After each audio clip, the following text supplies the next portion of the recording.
2 वर्षांपूर्वी महाराष्ट्रात दोन पक्ष फुटले. यात एक पक्ष होता तो म्हणजे राष्ट्रवादी. आणि अजित पवार यांनी सोडून गेल्यापासून जवळजवळ पक्षाचे वारस असणारे अजित पवार पक्ष सोडून गेल्याने आता राष्ट्रवादी आणि शरद पवार यांची चिंता सगळ्यांनाच लागलेली. मात्र शरद पवार ते शरद पवार, आपला एवढा वर्षाचा अनुभव त्यांनी इथे पणाला लावला आणि लोकसभेच्या निवडणुकीत चांगलाच दणका दिला. अगदी तसंच जसं त्यांनी राष्ट्रवादी स्थापनेच्या वेळेस दिलेला. आता काहीच महिन्यांपूर्वी शरद पवारांची राष्ट्रवादी बुडणार का असा प्रश्न सगळ्यांना पडलेला.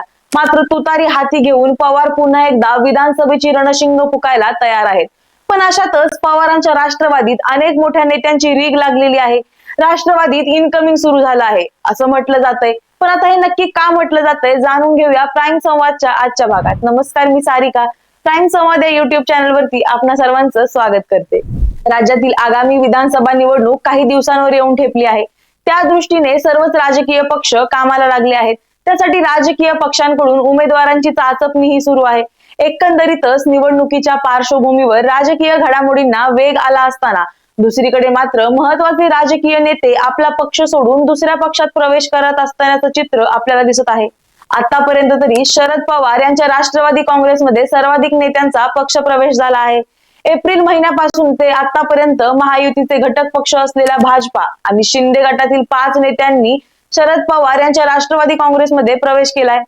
अजित पवार यांच्या राष्ट्रवादी काँग्रेसचे नेते धरमराव बाबा आत्राम यांची कन्या भाग्यश्री आत्राम यांनी देखील शरद पवार यांच्या राष्ट्रवादीत प्रवेश केला.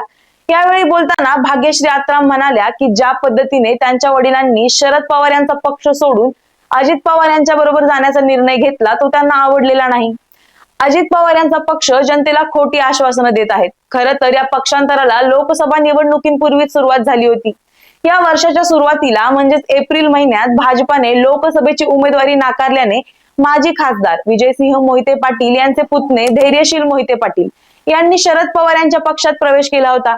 त्यांना शरद पवार गटाने माढा लोकसभा मतदारसंघातून उमेदवारी दिली होती. त्यानंतर एप्रिल महिन्याच्या अखेरीस आमदार निलेश लंके यांनी शरद पवार यांच्या राष्ट्रवादी काँग्रेसमध्ये प्रवेश करण्याचा निर्णय घेतला. त्यांना अहमदनगर मतदारसंघातून उमेदवारी देण्यात आली. महत्वाचं म्हणजे धैर्यशील मोहिते पाटील आणि निलेश लंके यांनी लोकसभा निवडणुकीत भाजपच्या उमेदवारांचा पराभव करत दणदणीत विजय मिळवला. या निवडणुकीत महाविकास आघाडीने 48 पैकी 30 जागांवर विजय मिळवला, तर महायुतीला केवळ 17 जागांवर विजय मिळवता आला. महायुतीच्या घटक पक्षांमध्ये भाजपला 9, शिंदे गटाला 7 तर अजित पवार गटाला केवळ 1 जागेवर विजय मिळवता आला. याशिवाय गेल्या जून महिन्यात माजी केंद्रीय मंत्री सूर्यकांता पाटील यांनी 10 वर्षांनंतर भाजपला सोडचिठ्ठी देत पुन्हा एकदा शरद पवार गटात प्रवेश केला.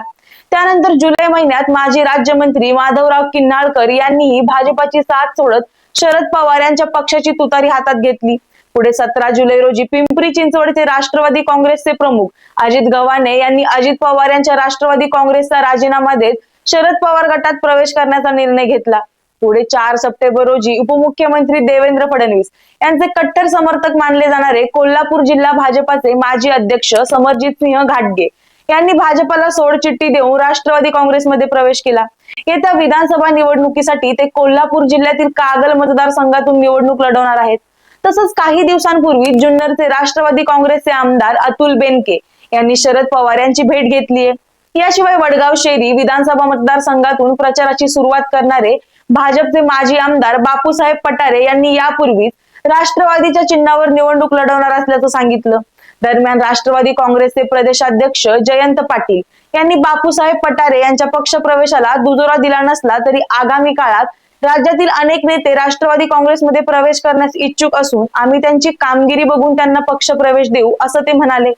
राज्यात विधानसभा निवडणुकांची रणधुमाळी काही दिवसातच सुरू होणार असून सर्वच राजकीय पक्षांची तयारी सुरू झाली आहे. याच पार्श्वभूमीवर शरद पवार यांच्या भेटीसाठी नेत्यांची गर्दी वाढली आहे.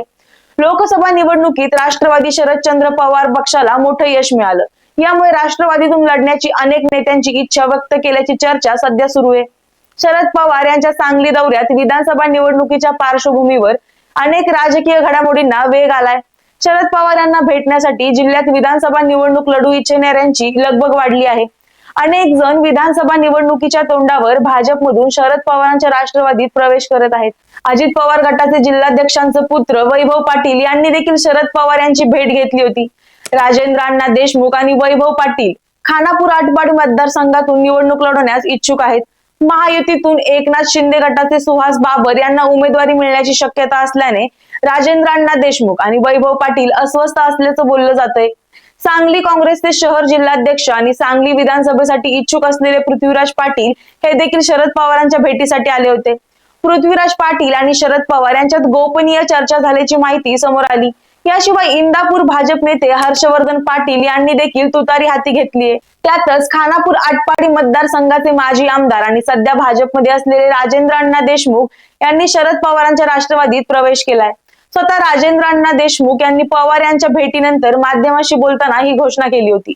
राजेंद्र अण्णा देशमुख खानापूर आटपाडी विधानसभा मतदारसंघातून शरद पवार गटातून निवडणूक लढवण्यास इच्छुक आहेत. शरद पवार पुणे दौऱ्यावर होते. दरम्यान त्यांची ठाकरे गटाचे नेते रवी लांडगे यांनी भेट घेतली.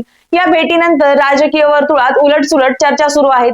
यावेळी लांडगे यांनी माध्यमांना प्रतिक्रिया दिली होती. रवी लांडगे म्हणाले की आता विधानसभेच्या निवडणुका सुरू होणार आहेत. मी शिवसेना ठाकरे गटात प्रवेश केला आहे. विधानसभा निवडणुकात ठाकरे गट महाविकास आघाडीतून लढत आहे. महाविकास आघाडीतून मी इच्छुक उमेदवार असल्यामुळे मी त्यांची भेट घेतली. मी भोसरीत कसं काम केलं हे मी त्यांना कळवलं. मला सहकार्य करण्याची विनंती देखील केली. भोसरी विधानसभेवर शिवसेनेने दावा सांगितला आहे. मी प्रवेश करताना उद्धव ठाकरेंनी भोसरीवर भगवा फडकवणार असल्याचं सांगितलं, असंही लांडगे म्हणाले. गेल्या काही दिवसांपासून शरद पवार यांची भेट घेण्यासाठी नेत्यांची गर्दी वाढली आहे. माढ्याचे अजित पवार गटातील बबन शिंदे यांनी देखील शरद पवारांची भेट घेतली.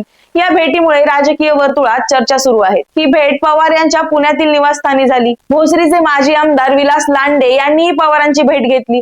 तसंच आष्टी पाटोद्याचे राम खाडे यांनीही भेट घेतली. गेल्या काही दिवसांपासून शरद पवार यांची भेट घेण्यासाठी नेत्यांची गर्दी वाढली आहे. त्यामुळे शरद पवार गटात चांगलाच चर्चेत आहे आणि बड्या नेत्यांच्या प्रवेशाच्या बातम्या ऐकून राष्ट्रवादीमध्ये इनकमिंग सुरू आहे आणि शरद पवारांकडे नेत्यांची रीग लागली असल्याची चर्चा सुरू आहे. तुम्हाला काय वाटतं? विधानसभेत राष्ट्रवादी पवार गट बाजी मारणार का? हे आम्हाला कमेंटमध्ये नक्की सांगा आणि प्राईम संवाद या युट्यूब चॅनलला सबस्क्राईब करायला विसरू नका. धन्यवाद.